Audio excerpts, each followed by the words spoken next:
Assalamu alaikum.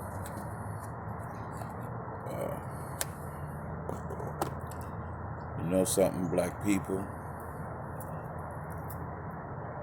and when I say black people, I'm specifically talking to Native Black Americans, the people that come from American chattel slavery, come from the cotton fields of the South. In this $1.9 trillion COVID relief bill that Biden just passed, they allocated $31 billion for Native American tribes. $31 billion. Now y'all do know that these people's population is only about 3 million. Okay? It's only about 2.5 to 3 million. And Biden carved out, remember Kamala Harris said, I'm not going to do anything just for black people. Remember when she said that? But they just carved out 31 billion for Native Americans, for Indians.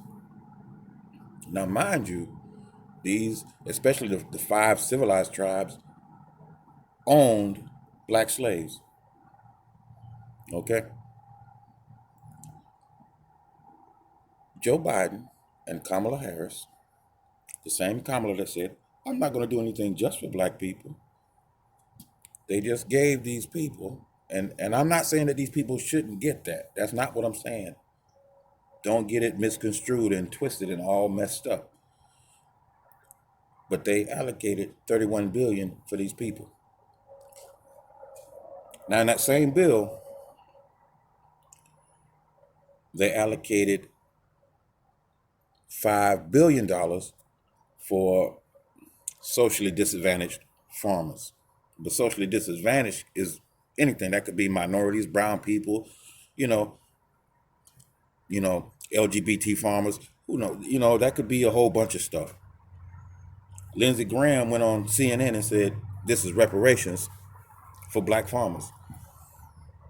Lindsey Graham is a liar because black farmers only make up about a quarter of the so-called socially disadvantaged farmers. But you know who else is in that group? Indians, Native Americans. So they're getting 31 billion over here, but then they come over here in the slice of pie that they say is for black folks. It doesn't say that. It doesn't say it's for black folks. It doesn't say that this is for African Americans. This is for black people. That's not what it says. It says socially disadvantaged. They're interpreting that to mean black, but in reality, it could be any minority or socially disadvantaged individual. But nonetheless, they say that black farmers make up about a quarter of the socially disadvantaged farmers. So the socially disadvantaged black farmers got to share their little 5 billion with the same Native American farmers and Indian farmers that are also getting a share of this 31 billion over here. You see? And we let people like Kamala tell us, I'm not going to do anything just for black people. And a whole bunch of Negroes run out and vote for her. Like they so giddy and happy. I got a cousin that's AKA. Boy, they was pushing that thing, man. I don't understand how we keep voting for people that disrespect us to our face. I don't understand how we'll run out and vote for these people, but then won't advocate for our children and grandchildren. These Negroes think that this thing is going to be okay. This is not the same economy that your parents had. Okay? Your parents got a lot more value from their labor than what you're getting. The economic system has changed since 1980.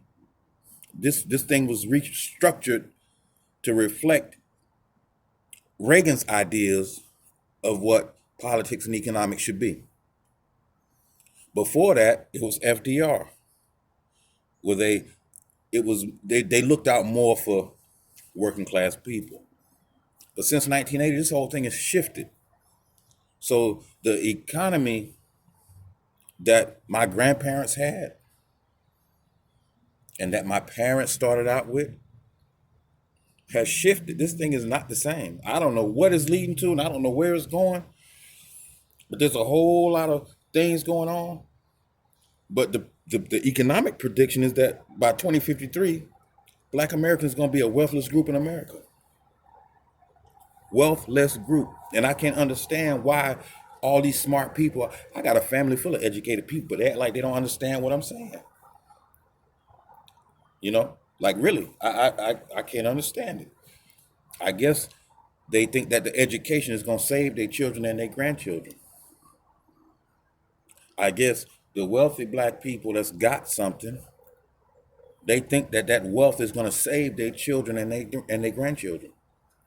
Well, we're going to see, because this thing is not getting no better for little people. I don't get it. I don't see it.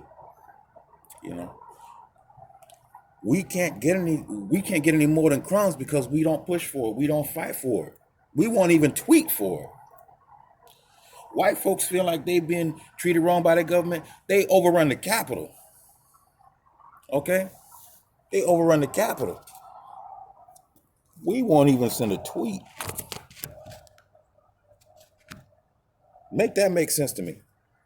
Black people, we won't even send a tweet. We won't even contact the congressman. I don't understand it. And we let Kamala tell us that. Run on blackness. Use blackness. Use our story, our history, our struggle to run on, to propel herself to the vice presidency. All the while she telling us she ain't gonna do nothing just for us. But they just gave a population of 2.5 to 3 million people, they just gave them $31 billion. And we let these people tell us that they're not gonna do anything just for us. And we accept that BS. Make it make sense to me, people. Lindsey Graham didn't have nothing to say about the 31 billion going to the Indians, the Native Americans. He was complaining about the little 5 billion that the black farmers were gonna have to share with the Indians and the Latinos and this and that and LGBTQ farmers and all of that. That's what he was calling reparations. And he was complaining about it because deep down inside, he is a white supremacist. And they have this deep-seated hatred and jealousy for black people. They don't want you to have nothing. They don't want to give you nothing, even though they know the weight of the whole system has been on your back for over 400 years. But he didn't have nothing to say about the 31 billion going to the Indians. He was complaining about the 5 billion that the black farmers was going to have to share with all the other socially disadvantaged farmers. And we accept this. How do we accept this? In the country that our ancestors built, in the country that our ancestors gave 250 years of free labor for, in the country that oppressed us for 100 years under Jim Crow, where essentially they just let the Confederates come back to power and just do what they wanted.